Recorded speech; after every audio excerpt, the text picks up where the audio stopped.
সেমাই আমরা তাদেরকে তুলে দিতে পারি, এই চিনি সেমাই খেয়ে তারা তাদের ছেলে মেয়ে নিয়ে একটু আনন্দে ঈদটা করতে পারবে। এটা ভালো হয়েছে না?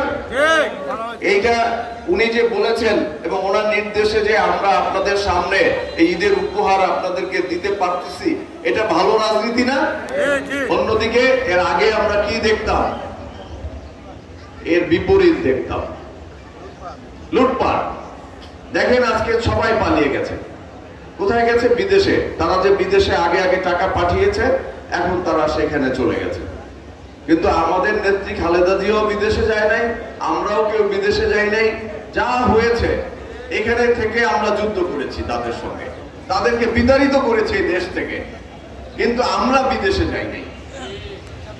আমরা আপনাদের সাথেই থাকতে চাই, আপনাদের পাশে থাকতে চাই, আপনাদেরকে আমাদের পাশে রাখতে চাই। আপনারা আমাদের পাশে থাকবেন তো? আমরা কথা দিচ্ছি, এই যে স্টেজে যারা দেখছেন নেতারা, এরা সবাই আপনাদের পাশে থাকবে, আপনাদের বিপদে আপদে সব সময় আপনাদের পাশে থাকবে। আমি এখানকার নেতাদেরকে, এই কাশীপুর ইউনিয়নের নেতাদেরকে আমি বলে গেলাম, তারা সব সময় আপনাদের পাশে থাকবে ইনশাআল্লাহ। যে কোনো প্রয়োজনে তাদেরকে স্মরণ করবেন। এই যে ইউনিয়নের নেতারা রয়েছে তাদেরকে স্মরণ করবেন। যদি তারা আপনাদের কথা না শুনে, তাহলে থানার সভাপতি এই যে টিটুকে স্মরণ করবেন, সে করবে সমাধান। আর যারা চাঁদাবাজি করে, দখলদারি করে, তাদের জায়গা কিন্তু বিএনপিতে নাই। রাজনীতির একটা গুণগত পরিবর্তন এসেছে।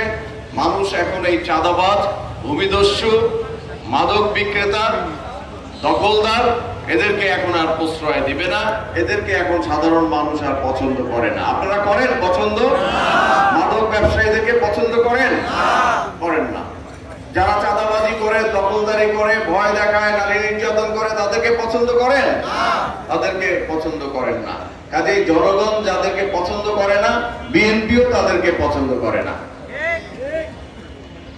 বিএনপির রাজনীতি জনগণের রাজনীতি। জনগণ যেটা পছন্দ করবে, জনগণ যেটা চাইবে, বিএনপি সেই রাজনীতি করবে। জনগণ এখন আমাদের এই কাজটাকে পছন্দ করছে, যে আমরা হাজার হাজার মানুষের মাঝে যে ঈদ সামগ্রী তুলে দিচ্ছি, জনগণ কিন্তু আমাদেরকে পছন্দ করছে না। আপনারা ভালো কাজ করছেন। অনেকে আমাকে ফোন করে বলে যে ভাই আপনার কষ্ট হচ্ছে, সকাল থেকে সন্ধ্যা পর্যন্ত আপনি ঘুরে ঘুরে করছেন, কিন্তু এই কাজটা কিন্তু জনগণ খুব পছন্দ করেছে। আমি আবার জবাব দিই যে জনগণ যেটা পছন্দ করবে সেটাই আমি পছন্দ করব, আমাদের সব নেতা কর্মী সেটাই পছন্দ করবে। কাজেই আজকে আমি আপনাদেরকে এই বক্তব্য দিয়ে আর সময় নষ্ট করতে চাই না।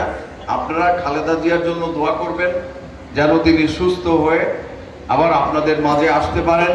তারেক রহমান সাহেবের জন্য দোয়া করবেন, তিনিও যেন অতি শীঘ্রই আপনাদের মাঝে ফিরে আসতে পারেন এবং এই দেশের ভাগ্য উন্নয়নে তিনি একেবারে সশরীরে থেকে, দূর থেকে তিনি কাজ করছেন, সুদূর বিদেশে বসেও কাজ করছেন, কিন্তু একেবারে দেশে আসলে আরো বেশি তিনি মানুষের জন্য একেবারে সামনাসামনি বসে কাজ করতে পারবেন। আপনারা দোয়া করবেন আগামী ঈদের আগেই যেন তারেক রহমান বাংলাদেশে এসে আপনাদের সাথে ঈদ করতে পারে, সেই দোয়া আপনারা করবেন।